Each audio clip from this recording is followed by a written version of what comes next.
So the second episode opens up with, you know, the aftermath of what happens when somebody dies. You gotta eventually, Carrie did call the police. 911 and call Miranda to come see about her, right? And so Miranda gets there and Big is still at the house. The paramedics are still like preparing him to take him away, right? And so Miranda spends the night with Carrie, and you know, she's devastated like we all would be, right, if our significant other passes away. So obviously at this point you have to start making arrangements for the person that you love that has passed away. So Carrie is looking online at these like funeral home places or whatever, and she's like getting ready to like go tour some places, which is fucking morbid and like weird if you think about it. It's like somebody passes away and then you gotta plan like a party because they died. If it's like a party for sad people,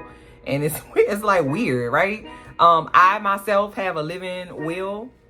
I have a will. I have a living will. I have a health care thing, because baby, let me tell you something. I'm a laid back type B kind of person, but in that instance, I don't play with me. I have all my wishes ready to go. Okay, I'm talking about down to the songs that I want people to hear at my services. You understand me? I'm talking about, I pick songs specifically that I know is gonna just take people out the game. I know it's gonna be like that's what I want. Like, I really want you to like cry and be downtrodden over at like one point in my funeral. But I also want people to like be like giggling because I'm goofy. So I got it worked out, y'all. If somebody want to sponsor this video of a funeral parlor, no, I don't want that, because that's morbid. That ain't my brand.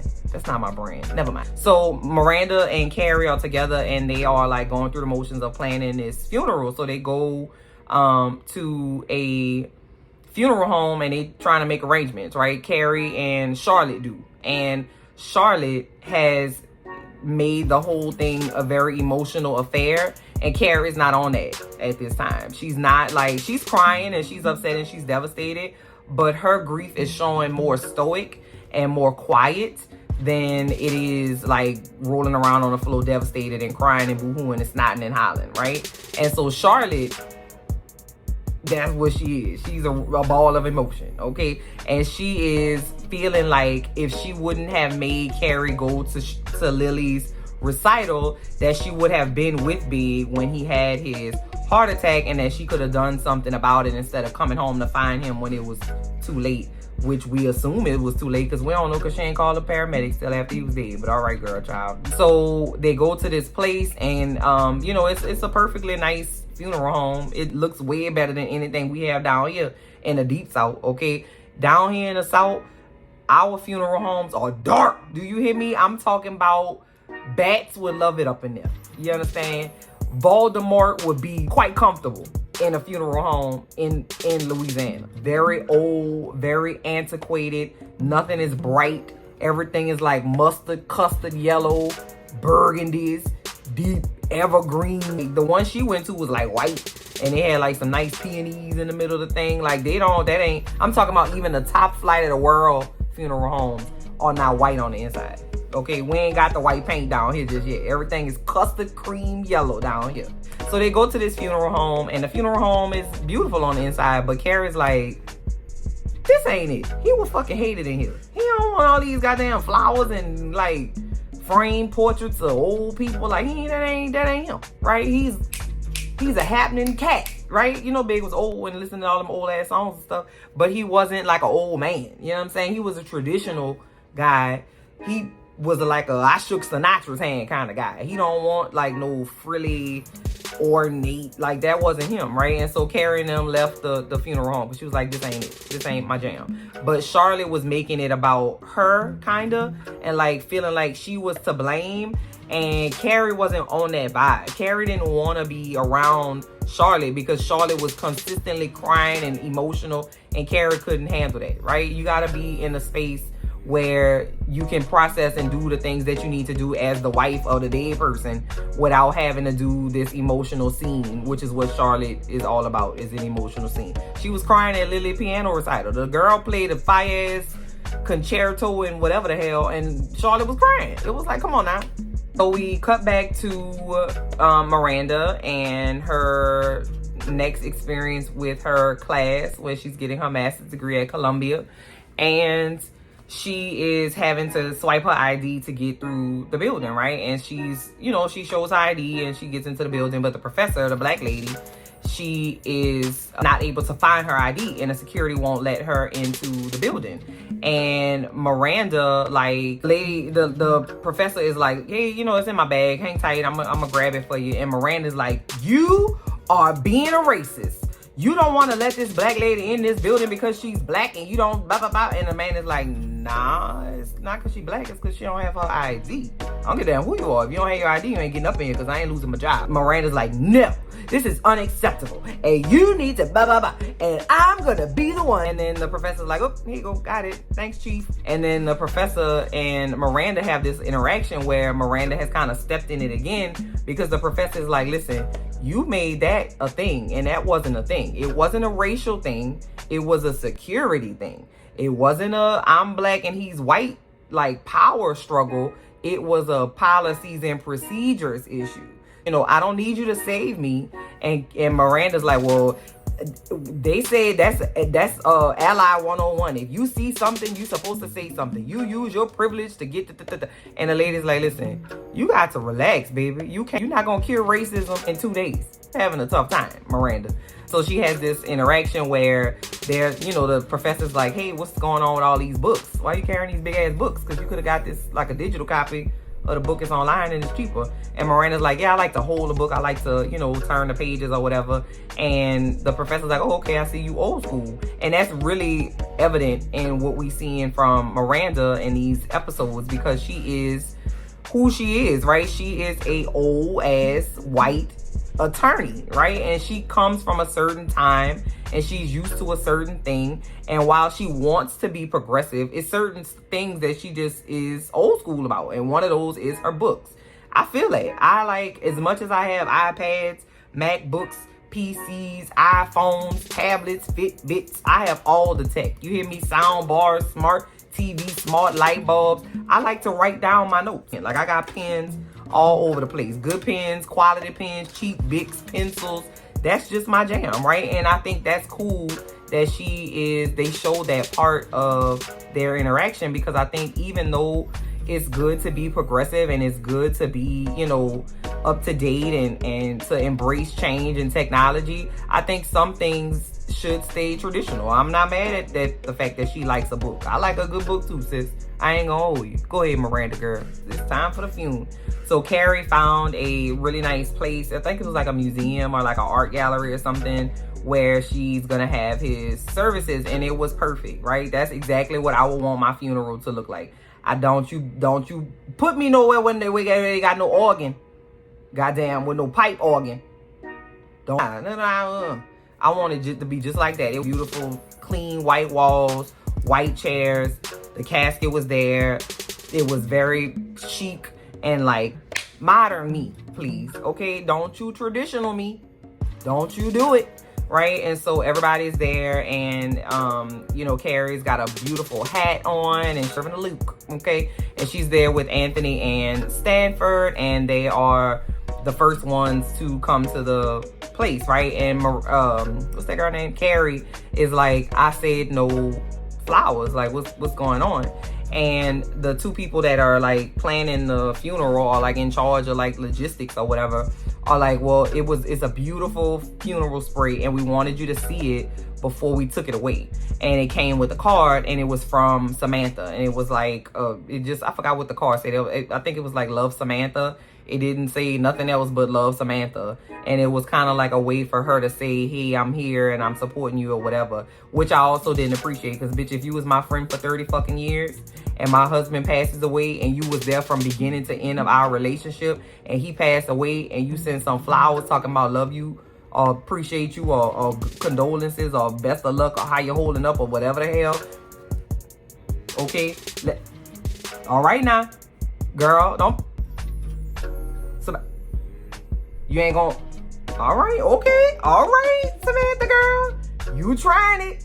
You trying it. So the funeral comes and everybody's there. They look, you know, really chic and lovely, and funeral is very tasteful, right? The funeral's nice. You know, Big has a brother, and the brother was like, you know, he was my baby brother, and Carrie brought out the best in him, and, you know, best of luck, champ. Like, it was like a couple words or whatever from the brother. And then they played this memorial, like, video of videos and pictures of Big from when he was a child, and they played the song Hello It's Me from Todd Rundgren that Big was listening to the day that he passed away, and it was very emotional. I was like, God damn. Like, it could be the same song that they were playing. I was like, oh, hello, it's me, all right, okay. And then they played it at the funeral, and I was like, hello, it's me, bruh.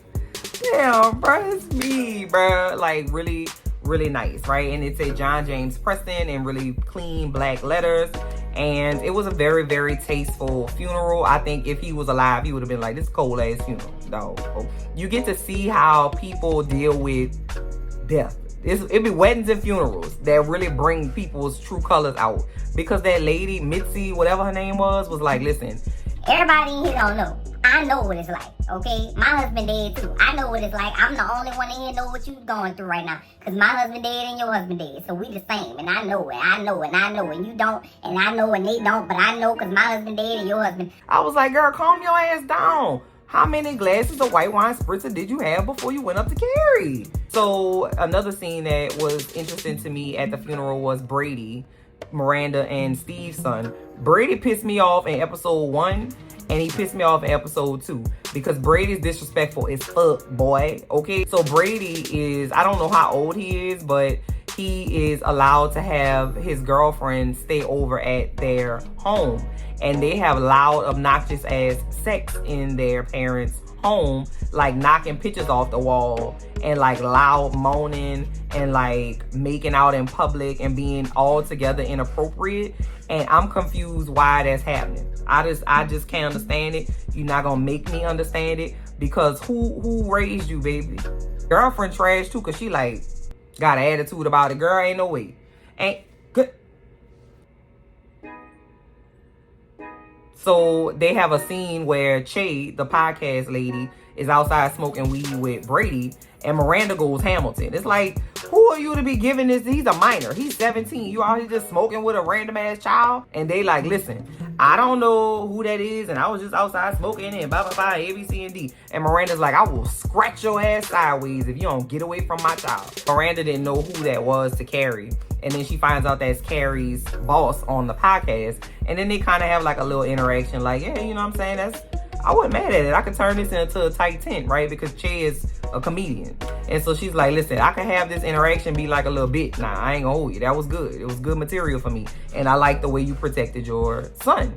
And so they had like a little interaction or whatever. And I'm trying to see what that's gonna turn into. Or maybe they're gonna be like, have a relationship where Che can like kind of coach her through being a active and participatory ally in the movement toward change. That would be great too. So we have another interaction with Miranda and her professor. They keep running into each other, this time on the subway platform. And they have this weird ass like Chucky, like dude dressed up like Chucky. And he's like crawling down the subway steps and shit. And he tries to take the professor's bag. And Miranda uses one of her big ass books to like bop the dude in the head. And she like kind of saves the day. And so Miranda's like, oh, I'm so sorry. I didn't want to be like a white savior. And the lady was like, it wasn't no white savior. Race didn't have nothing to do with it. I just needed some help because the dude was trying to take my stuff. So appreciate you. And then, you know, Mariah. Girl, Mariah Carey talking about me. But Miranda is like, oh, okay, cool. I just didn't want to do the wrong thing. And so they go on the subway platform, and they could have walked on the same car together, but the professor walks to another car. So we get back to Carrie, and she's at her apartment, Miranda and Stanford, and they're having drinks. And she gets a knock at the door, and it's the doorman with a package of Big's ashes, right? And she didn't know that they were coming, and it kind of took her aback. So she gets another ring at the door, and it's Charlotte. And you know, Carrie's like, oh shit, I didn't want her to see Stanford here, because then if she sees Stanford here, she's gonna be like, well, why you didn't call me? And Carrie doesn't really want to be around Charlotte because Charlotte is so emotional. Carrie is like, Stanford, go hide. And so Stanford's like, listen, I suck at hiding. She gonna know I'm here. And Carrie's like, hide in the damn room and shut up, please. And Charlotte comes up and she's like, hey girl, I went to the magazine store and I got you Italian Vogue and British Vogue, and then I got you some magazines and stuff. I just wanted to drop them off before I headed back home. And while she was doing that, Stanford forgot his martini because they were drinking, and he like dipped out like he didn't have a lime green shirt on, like he was just like a ghost, like she wasn't gonna see, and then dipped back to the bedroom. And Charlotte was like, well, what's Stanford doing? And Carrie's like, what'd you say? Say it again?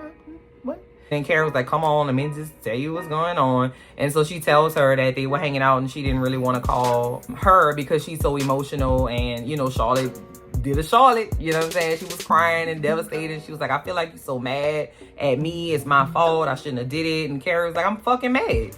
You're correct. I'm not mad at you. I'm mad at the situation. I should have been with my husband. I wasn't, and I'm mad about it. It's not your fault. It's just what happened. And so they explained it to her, and Charlotte was like, you know what? You're right. I be crying. I can't even lie. Charlotte wasn't trying to be like self-centered and self-absorbed. She just had a lot of guilt associated with it, and she was just expressing herself because Charlotte can't hold no water, child. You know, the night came, Carrie hasn't been sleeping, and Miranda had given her a sleeping pill, and it didn't work. And so Carrie was like, hey, can you give me another pill? I can't sleep. It was like 2 a.m, and Miranda was like, nah, I can't give you another pill for another 5 hours.